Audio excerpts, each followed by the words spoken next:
The large crocodile was lying lazily in the sun. The squirrel climbed down from her tree, holding a piece of coconut.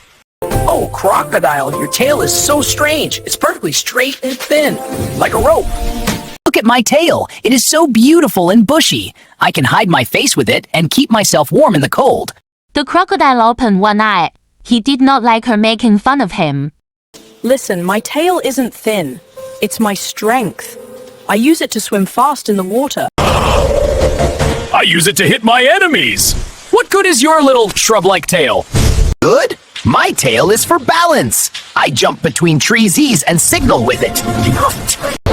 You won't understand, little squirrel. Everyone's tail has its own job.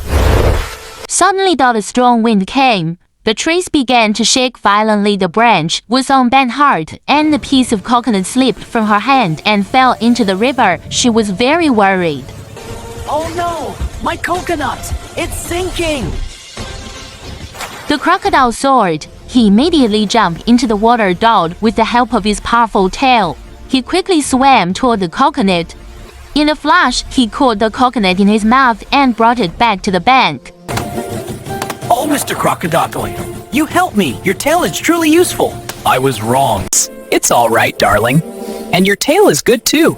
It saves you from falling when you are on the tree. From that day on, the squirrel never made fun of the crocodile's tail. And the crocodile also understood that everything has its own purpose and benefit, even if it looks different, and they became friends.